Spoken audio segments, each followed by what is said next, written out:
Hello class 12th, welcome to learn with Zenith Guru. मैं हूं निकी पंडित और आज हम करने वाले हैं factor influencing rate of reaction. Factor influencing rate of reaction क्या है, कौन कौन से ऐसे फैक्टर हैं जो रेट ऑफ रिएक्शन को अफेक्ट करते हैं। तो the rate of reaction depends upon the experimental condition such as concentration of a reactant, pressure in case of gases, temperature and catalyst। तो इन सब पे क्या करते हैं, रेट ऑफ रिएक्शन इन सब पे अफेक्ट करते हैं। सबसे पहला है dependence of rate on concentration. The rate of chemical reaction at a given temperature may depend on the concentration of one or more reactant and product। जो concentration है वो किस किस पे डिपेंड कर रहा है, गिवन टेम्परेचर पे डिपेंड करता है। कंसंट्रेशन, किसकी कंसंट्रेशन, रिएक्टेंट की कंसंट्रेशन और प्रोडक्ट की कंसंट्रेशन पे भी डिपेंड करता है। The representation of rate of reaction in terms of concentration of reactant is known as rate law. Rate law क्या है, यहाँ पे हम कंसंट्रेशन को, ये रिएक्टेंट को कंसंट्रेशन के टर्म्स में जब रिप्रेजेंट करते हैं तो उसको हम कहते हैं rate law. And it is also called as rate equation और rate expression। rate law को ही हम rate equation और rate expression भी बोलते हैं। फिर है हमारा rate expression and rate constant। अब हम जानेंगे rate expression और rate constant क्या होता है। The results in table 3.1 clearly show that the rate of a reaction decrease with passage of time as the concentration of reactant decrease। Rate of reaction क्या हो रहा है, यहाँ पे डिक्रीज हो रहा है। किसके साथ, जब टाइम डिक्रीज हो रहा है। यहाँ पे आपको ऐसा कुछ ग्राफ देखने के लिए मिलेगा। यहाँ पे क्या है, concentration of reactant with respect to time. जैसे जैसे टाइम बढ़ता जाएगा वैसे वैसे जो कंसंट्रेशन है किसके, रिएक्टेंट की, वो भी धीरे धीरे कम होती नजर आएगी। टाइम बढ़ रहा है, कंसंट्रेशन रिएक्टेंट की कम हो रही है।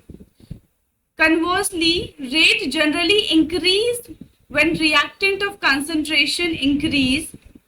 So the rate of a reaction depends upon the concentration of the reactant। इसमें क्या कह रहे हैं, conversely rate generally increase when the reactant of concentration increase। जब concentration increase होगा तो rate भी increase होगा, जब concentration decrease होगा तो rate भी decrease होगा। यानी कि rate is directly proportional to concentration of reactant। ठीक है, rate is directly proportional to concentration of reactant and concentration of reactant is inversely proportional to time। ये दो चीजें आपको याद रखनी है। अब यहाँ पे हमें दिया गया है consider a general reaction. General reaction क्या है, A B B C C and D D. यहाँ पे देखो ये जो small A B C D लिखा हुआ है ना, ये सब क्या है, A B C and D, ये सारे के सारे क्या है, स्टोक्योमेट्रिक कोफिशिएंट। Stoichiometric coefficient. जितने भी आपने रिएक्शन देखे होंगे उसमें क्या होता है, कंपाउंड या फिर एलिमेंट से पहले कुछ डिजिट्स लिखी जाती है। जैसे कि यहाँ पे लिखा होगा H2 plus N2 H2 plus N2 will give NH3। अब इसको बैलेंस करने के लिए क्या करना पड़ेगा, यहाँ पे 2 की मल्टीप्लीकेशन करनी पड़ जाएगी और यहाँ पे 3 की मल्टीप्लीकेशन। तो ये जो 3 है और ये जो 2 है, ये सब क्या है, ये स्टोक्योमेट्रिक कोफिशिएंट है। इनको हम स्टोक्योमेट्रिक कोफिशिएंट कहते हैं। Where A, B, C and D are stoichiometric coefficient of reactant and product। Rate expression कैसे हम लिखेंगे, हमें पता है कि rate is directly proportional to concentration of reactant. यहाँ पे दो रिएक्टेंट है ए एंड बी, तो हमने यहाँ पे लिख दिया rate is directly proportional to concentration of A की पावर x एंड बी की power y।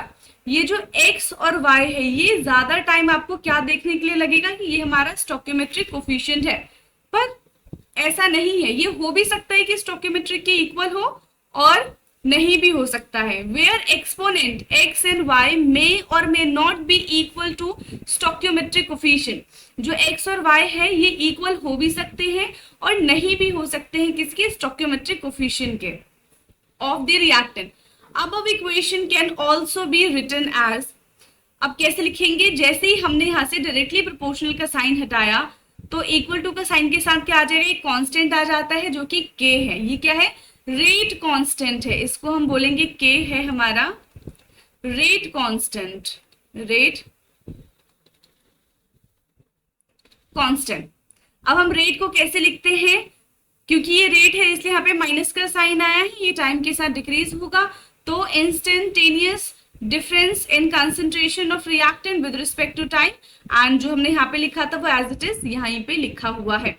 This form of equation is known as differential rate equation. इस टाइप की इक्वेशन को हम क्या कहते हैं, डिफरेंशियल रेट इक्वेशन कहते हैं, where k is proportionality constant called rate constant, and the equation like when relates to the rate of reaction to concentration of the reactants is called rate law or rate expression। इसी को हम क्या कहते हैं, rate law and rate expression। ये rate law और rate expression।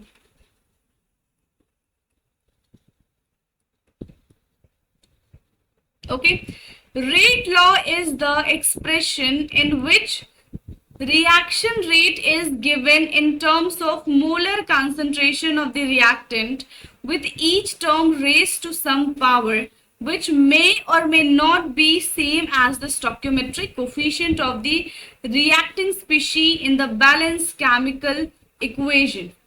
क्या है यहाँ पे रेट लॉ, क्या है रेट लॉ, एक एक्सप्रेशन है जहां पे हम रेट को एक्सप्रेस करते हैं इन terms of molar concentration, clear है, और उसकी जो पावर होती है वो ऐसा हो सकता है कि वो स्टोइकियोमेट्रिक कोफिशिएंट के इक्वल हो भी सकती है और नहीं भी हो सकती है। ये आपको रिएक्शन दिया हुआ है, 2NO plus O2 will give 2NO2। We can measure the rate of this reaction as a function of initial concentrations, either by keeping the concentration of one of the reactant constant and changing the concentration of the other reactant by changing the concentration of the both the reactant, the following results are obtained। हम यहाँ पे क्या कर सकते हैं, मान लो कि हमारे पास दो कंसंट्रेशन है रिएक्टेंट की, A और B है, ठीक है, तो हम इनकी हेल्प से बता सकते हैं कि रेट कैसे इनके डायरेक्टली प्रोपोर्शनल है या फिर पावर 3 में आएगा, किस तरीके से इनकी पावर होगी, ये हम रेट की हेल्प से बता सकते हैं।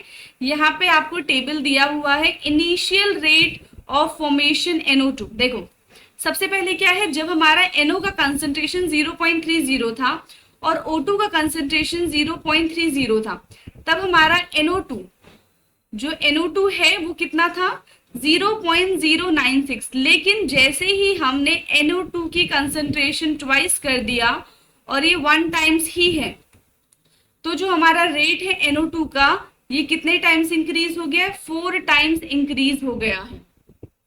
ये पहला केस है, ठीक है। हमने क्या किया, इसमें रिएक्टेंट को 2 गुना कर दिया, यानी कि रिएक्टेंट का ट्वाइस, ये NO का ट्वाइस कर दिया है, O2 को एज इट इज रहने दिया, तो हमारा जो रेट ऑफ रिएक्शन है वो 4 गुना बढ़ गया है। तो अगर मैं यहां से लिखना चाहूं तो जो रेट है ये 4 गुना कब बढ़ गया, ये 4 टाइम्स हो गया, कब, जब हमारा NO2 डबल हो गया और O2 एज इट इज रह गया। सेकेंड रेट क्या है, जब हमने NO को एज इट इज रखा और O2 को डबल कर दिया, तो हमारा जो ये NO2 का रेट है ये भी डबल हो गया। सेकेंड क्या हो जाएगा, ये 2 टाइम्स रेट है, कब, जब हमने NO को एज इट इज रखा और O2 जो था उसको डबल कर दिया। तो यहां से हम क्या देख पा रहे हैं कि O2 जो है वो डायरेक्टली प्रोपोर्शनल है रेट के, O2 को डबल करने से रेट भी डबल हो गया है।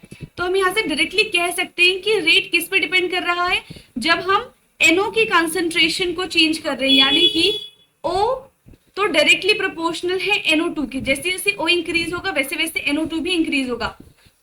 थर्ड इसमें क्या है, जैसे ही हमने NO2 को ट्वाइस किया, फिर से हमने ट्वाइस कर दिया और O2 को भी ट्वाइस कर दिया, तो जो रेट ऑफ रिएक्शन है NO2 का फॉर्मेशन हुआ है वो कितने टाइम्स हो गया है, 8 टाइम्स हो गया है।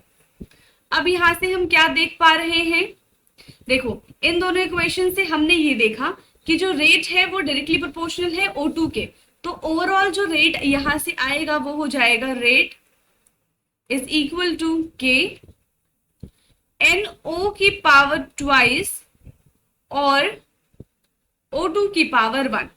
तो ये इसका रेट हो जाएगा ओवरऑल जो रिएक्शन है। It is obvious after looking at the results that when the concentration of NO is doubled and that of the O2 is kept constant, then the initial rate increased by a factor of 4 from 0.096, 4 times increase हुआ था to 0.384 mole per liter per second, and this indicate that the rate depend on the square of the concentration of NO। यानी कि यहाँ से हमें ये पता चला कि जो रेट है वो स्क्वायर है किसका, NO का। But when the concentration of NO is kept constant and the concentration of O2 is double, the rate also get double, indicating that the rate depends on the concentration of O2 to the power to the first power. Hence the rate of the equation ये हो जाएगा हमारा rate of the equation। Clear है इतना? तो इसके बाद हमने क्या लिखा, rate differential form of rate of the expression is given as ये minus dr by dt is equal to k concentration of NO की पावर ट्वाइस और concentration of O2। Now we observe that for this reaction in the rate equation derived from the experimental data, the exponent of the concentration terms are the same as their stoichiometric coefficient in the balanced chemical equation. Some other examples are given। देखो यहाँ पे जरूरी नहीं है कि जो भी हमें स्टोइकियोमेट्रिक कोफिशिएंट दिया हुआ है वही हमारा क्या हो, ये पावर हो कंसंट्रेशन की। यहाँ पे हमें क्या दे रखा है, CH3Cl2 CHCl3 plus Cl2 gives CCl4 plus HCl। ये एक बैलेंस्ड केमिकल रिएक्शन है।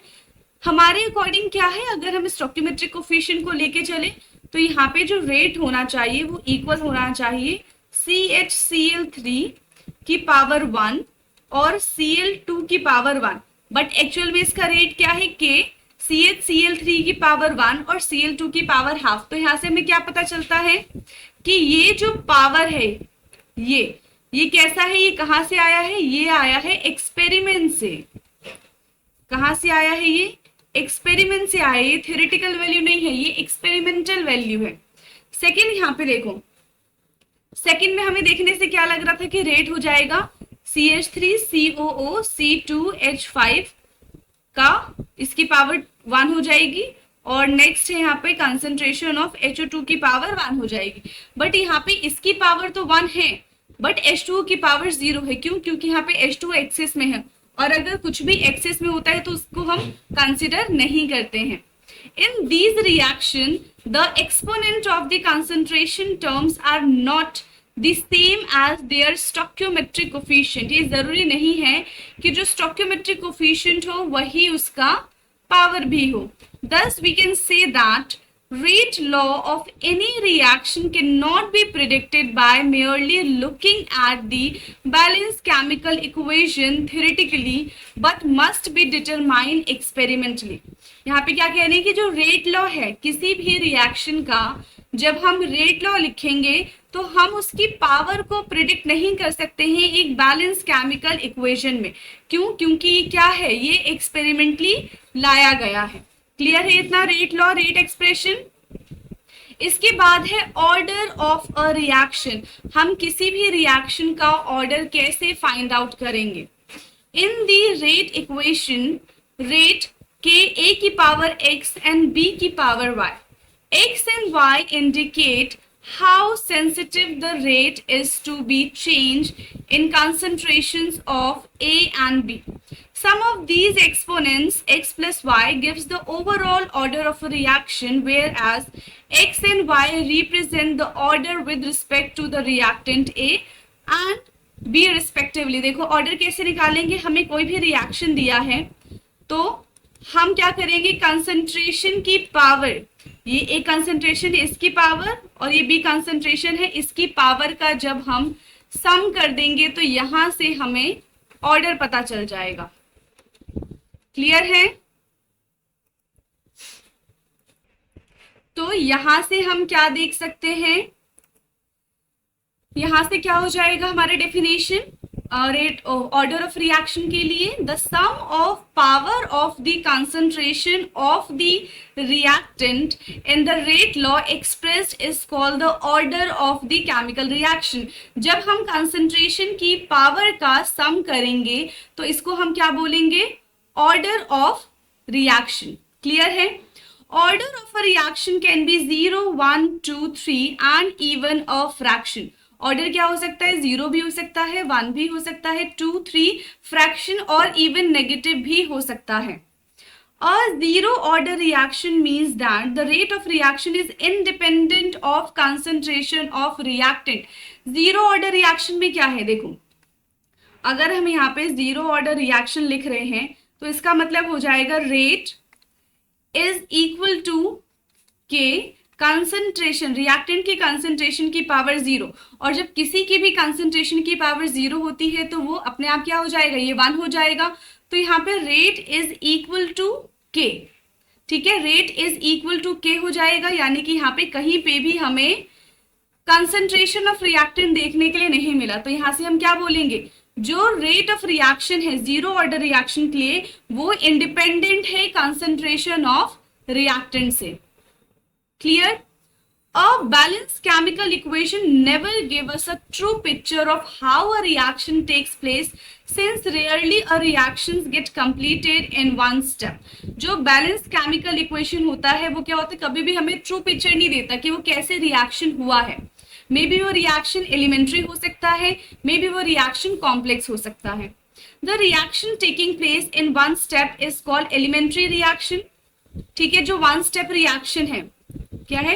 वन स्टेप रिएक्शन, वो कहलाता है हमारा एलिमेंट्री रिएक्शन। कॉम्प्लेक्स रिएक्शन क्या होता है? जिसमें मोर देन वन स्टेप्स हो। Complex reaction, more than one step, more than one step. When a sequence of elementary reactions called mechanism give us the product, the reaction are called complex reaction. जो हमें पूरा एक mechanism समझाई कि reaction किस तरीके से हुआ है हर एक स्टेप में, तो उसको हम क्या बोलेंगे? उसको हम बोलते हैं complex reaction. These may be consecutive reaction, example oxidations of ethane to CO2 and H2O passes through a series of intermediate steps in which alcohol, aldehyde and acids are formed. Reverse reaction and side reaction, example nitration of phenol, phenol yield O-nitrophenol and P-nitrophenol. अब यहाँ पे हम क्या देखेंगे कि जो हमने K निकाला है यानी कि रेट कांस्टेंट, उसकी यूनिट क्या होगी, और रेट कांस्टेंट की हेल्प से हम zero order, first order, second order, किसी भी ऑर्डर के लिए हम यूनिट निकाल सकते हैं। सेम जनरल इक्वेशन लिखेंगे, A plus B will give C plus D. और यहाँ पे क्या होता है? रेट हम कैसे निकालते हैं? रेट इज इक्वल टू के, ए की कंसंट्रेशन x हो जाएगी एंड बी की कंसंट्रेशन की पावर y हो जाएगी। ऑर्डर कैसे निकालेंगे? इन दोनों का सम करेंगे तो ये n के बराबर होगा, जिसको हम बोलते हैं ऑर्डर ऑफ रिएक्शन। अब देखो यहाँ पे क्या है? रेट इज इक्वल टू के, ए की पावर x एंड b की पावर y।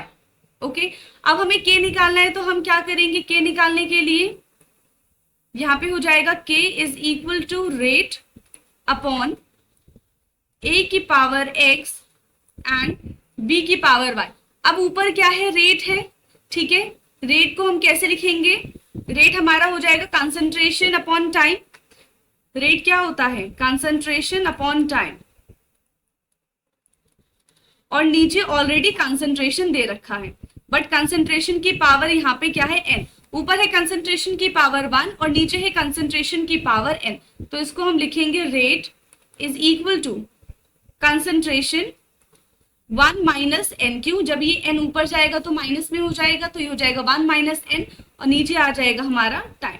अब कंसंट्रेशन की यूनिट होती है मोल पर लीटर, तो रेट इज इक्वल टू मोल पर लीटर की पावर 1 माइनस एन और टाइम क्या होता है? सेकेंड्स। तो यहां से रेट जो के है उसकी यूनिट आ जाएगी मोल की, मोल अपॉन ये मोल पर लीटर की पावर 1 माइनस एन और सेकेंड इनवर्स। अब हम इस n की जगह अगर 0 रखते हैं तो जीरो ऑर्डर रिएक्शन के लिए हम यूनिट निकाल लेंगे, n की जगह 2 रखेंगे तो सेकेंड ऑर्डर के लिए, n की जगह 3 रखेंगे तो हम थर्ड ऑर्डर के लिए निकाल सकते हैं। जैसे कि यहाँ पे दिया हुआ है, ये ओवरऑल फॉर्मूला है हमारा, इसमें हमने एक बार 0 पुट किया तो हमें मिला मोल पर लीटर पर सेकेंड। 1 पुट करने पे हमें मिलेगा सेकेंड इनवर्स एंड 2 पुट करने पे हमें मिलेगा मोल पर लीटर पर सेकेंड। ओके, ये क्या है, सेकेंड ऑर्डर के लिए है। अब इसके बाद आता है molecularity of a reaction. Molecularity क्या होता है, जब नंबर ऑफ स्पीशीज, मान लो ये एक स्पीशीज है, ये एक स्पीशीज है, आपस में कोलाइड करते हैं और जब इनका परफेक्ट कोलिजन होता है और यहां से बनता है प्रोडक्ट, तो उसको हम कहते हैं मॉलिक्यूलरिटी। अगर परफेक्ट कोलिजन नहीं होगा तो यहाँ पे प्रोडक्ट नहीं बनेगा। ठीक है, another property of a reaction called molecularity help in understanding its mechanism.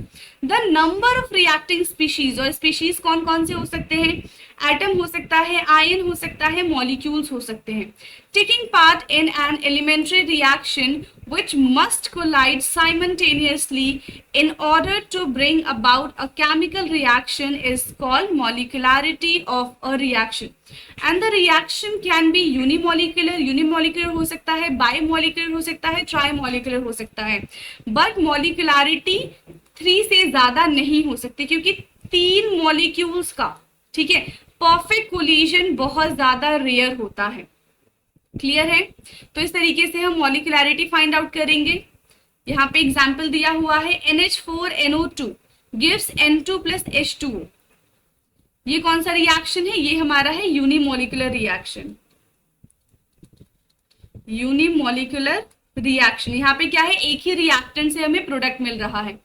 Bimolecular reactions involve bimolecular reactions involve simultaneous collisions between two species. For example, dissociations of hydrogen iodide, यहाँ पे क्या है 2HI है, यानी कि HI प्लस HI आपस में collide कर रहे हैं, एक रिएक्टेंट ये है, एक रिएक्टेंट ये है, तब जाके हमें H2NI2 मिल रहा है। तो ये कौन सा हो जाएगा, ये है बायोमोलिकुलर रिएक्शन। ट्राइमोलिकुलर और termolecular reactions involve simultaneous collision between 3 reacting species. For example, इसमें क्या है, 2 NO है और 1 O2 है, तो यहाँ पे क्या हो गया, मॉलिक्यूलरिटी 3 हो गया। The probability that more than 3 molecules can collide and react simultaneously is very small. 3 molecules का आपस में कोलाइड करना is very rare, hence reactions with the molecularity 3 are very rare and slow to proceed. क्या होता है, जिनकी molecularity 3 होती है बहुत ही ज्यादा स्लो रिएक्शन होते हैं, और ये बहुत रेयर केस में हमें देखने के लिए मिलता है किसी की मॉलिक्यूलरिटी 3 हो। It is therefore evident that complex reactions involving more than 3 molecules in a stoichiometric equation must take place in one step. जो ये मॉलिक्यूलरिटी है, हम कभी भी ये कॉम्प्लेक्स रिएक्शन के लिए नहीं निकाल सकते, हम इसको हमेशा सिंगल स्टेप रिएक्शन के लिए निकालते हैं। वही जो ऑर्डर है वो हम कॉम्प्लेक्स के लिए भी निकाल सकते हैं और एलिमेंट्री के लिए भी निकाल सकते हैं। इसका एग्जांपल देखो, यहाँ पे दिया हुआ है KClO3 plus 6FeSO4 plus 3H2SO4 will give KCl plus 3Fe2SO4 का SO4 का होल थ्राइस plus 3H2O। अब यहाँ से अगर हम मॉलिक्यूलरिटी देखें तो 1 KClO3 है, 6 FeSO4 एंड 3 H2SO4 है, तो 6 + 4 10, यहाँ से मॉलिक्यूलरिटी 10 आ रही है। बट अभी हमने क्या डिस्कस किया था कि ये जो मॉलिक्यूलरिटी है वो मोर देन 3 नहीं होनी चाहिए। ठीक है, 3 तो बहुत रेयर केस है और 3 से ज्यादा नहीं हो सकता, बट यहाँ पे मॉलिक्यूलरिटी देखने में 10 लग रहा है। इसके पीछे का क्या रीजन है कि ये जो रिएक्शन है ये कॉम्प्लेक्स रिएक्शन है, और कॉम्प्लेक्स रिएक्शन का हम कभी भी मॉलिक्यूलरिटी फाइंड आउट नहीं कर सकते। हाँ, कॉम्प्लेक्स रिएक्शन को जब हम स्टेप बाय स्टेप लिखेंगे तो हर एक स्टेप के लिए हम मॉलिक्यूलरिटी फाइंड आउट कर सकते हैं, बट ओवरऑल रिएक्शन के लिए हम फाइंड आउट नहीं कर सकते। This reactions which apparently seems to be 10th order is actually a second order reaction. जो 10th ऑर्डर रिएक्शन जिसकी मॉलिक्यूलरिटी हमें 10 दिख रही है, एक्चुअल में वो क्या है, सेकेंड ऑर्डर रिएक्शन है। This shows that this reaction takes place in several steps. ये हमें क्या बता रहा है कि ये जो reaction हुआ है ये several steps में हुआ है. Which steps control the rate of overall reaction? The question can be answered if we go through a mechanism of a reaction. For example, chances to win the relay race competition by a team depends upon the slowest person in the team. Similarly, the overall rate of the reaction is controlled by the slowest step in the reaction is called rate determining step. यहाँ पे इन्होंने एक example से समझाया है, जैसे कि relay race है, तो रिले रेस को विन करने के लिए किस पे डिपेंड करता है कि रिले रेस कौन विन करेगा? जो स्लोएस्ट पर्सन होगा. ठीक है, तो उस पर डिपेंड करता है पूरा रेस. वैसे ही जो रिएक्शन है वो हमेशा किस पे डिपेंड करती है? आरडीएस, रेट डिटरमाइनिंग स्टेप कौन होता है? Slowest step. Slowest step. Consider the decomposition of a hydrogen peroxide which is catalyzed by iodine in an alkaline medium. यहाँ पे रिएक्शन दिया हुआ है, सारे स्टेप करके दिखाए गए हैं. देखो सबसे पहले यहाँ पे क्या है, ये वन स्टेप रिएक्शन में करके दिखाया गया है कि जब ये हाइड्रोजन पेरोक्साइड एल्कलाइन मीडियम में रिएक्ट करता है तो H2O प्लस O2 यहाँ पे बनता है. दिखने में हमें ये सिंगल स्टेप लग रहा है, बट इसका स्टेप देखो यहाँ पे मेंशन है. H2O2 सबसे पहले आयोडीन के साथ रिएक्ट करेगा और H2O प्लस आईओ नेगेटिव बनाएगा. फिर ये आईओ नेगेटिव फर्दर H2O2 के साथ रिएक्ट करके H2O आई नेगेटिव और O2 बनाएगा. तो यहाँ से क्या है, आईओ नेगेटिव से आईओ नेगेटिव कट जाएगा, आई नेगेटिव से आई नेगेटिव कट जाएगा. अब यहाँ पे क्या बचा? 2H2O2 gives 2H2O plus O2 और यही रिएक्शन आपको यहाँ पे देखने के लिए मिल रही है. The rate equation for this reaction is found to be, क्या है ये rate? Minus D concentration of peroxide upon dt gives K और यहाँ पे क्या है, ये इसकी प्रेजेंस में हो रहा है. देखो हर रिएक्शन के लिए यहाँ पे दिया हुआ है. Both the steps are bimolecular. यहाँ पे M कितना है? 2 है और यहाँ पे भी M2 है. ऑर्डर की अगर हम बात करें तो यहाँ पे भी ऑर्डर 2 है और यहाँ पे भी ऑर्डर 2 है. तो इस रिएक्शन के लिए मॉलिक्यूलरिटी भी 2 है और ऑर्डर भी 2 है. Both the steps are biomolecular elementary reaction species. IO negative is called as an intermediate since it is formed during the course of the reaction but is not involved in the overall balance equation. यहाँ पे क्या है? Iodide oxide यहाँ पे एक intermediate की तरह काम कर रहा है. वो रिएक्शन में पार्टिसिपेट नहीं करेगा, वो रिएक्शन में होगा, रिएक्शन को प्रोसीड कराने में हेल्प करेगा, बट उसमें पार्टिसिपेट नहीं कर रहा है क्योंकि ओवरऑल रिएक्शन में हमें कभी कहीं पे भी आईओ नेगेटिव नहीं दिखाई दे रहा है. The first step being slow, जो फर्स्ट स्टेप है वो क्या है? आरडीएस है, रेट डिटरमाइनिंग स्टेप है क्योंकि ये स्लोएस्ट स्टेप है. Thus the rate of formation of an intermediate will determine the rate of a reaction. Thus from the discussion till now we conclude the following. Order of reaction is an experimental quantity. It can be zero, even fraction, but molecularity cannot be zero or non-integer. सबसे पहला क्या कहा गया है कि जो order है वो एक एक्सपेरिमेंटल क्वांटिटी है, वो जीरो भी हो सकता है, फ्रैक्शन में भी हो सकता है, बट मॉलिक्यूलरिटी कभी भी जीरो नहीं हो सकता, ना ही नॉन इंटीजर हो सकते हैं. ठीक है, ना ही फ्रैक्शन में हो सकते हैं. Order is applicable to elementary as well as complex reaction, whereas molecularity is applicable only for elementary reaction. Order दोनों रिएक्शन के लिए applicable होता है, चाहे वो elementary reaction हो या फिर वो complex reaction हो. लेकिन अगर हम बात करें molecularity की तो वो सिर्फ elementary reaction पे ही डिपेंड करती है, complex reaction के लिए applicable नहीं है. थर्ड है, for a complex reaction order is given by the slowest step and the molecularity of the slowest step is same as the order of overall reaction. यहाँ पे क्या कह रहे हैं? complex reaction में for a complex reaction order is given by the slowest step. complex reaction में जो order होता है वो किसकी वजह से पता चलता है? हमें slowest step की वजह से पता चलता है. And molecularity of a slowest step is same as the order. और molecularity का भी slowest step reaction वही है जो order के लिए होता है एक overall रिएक्शन में. तो यहाँ पे हमने मॉलिक्यूलरिटी भी कंप्लीट कर लिया है. ठीक है, नेक्स्ट क्लास में हम इंटीग्रेटेड रेट इक्वेशन से इसको रीड करेंगे, क्योंकि क्लास में हमने zero order, first order, second order, ये सारे ऑर्डर रिएक्शन कंप्लीट कर लिए हैं, बस हमें एक बार इनको बुक से पढ़ना है। तो आज की क्लास के लिए इतना ही, बाकी मिलते हैं नेक्स्ट क्लास में। Thank you so much.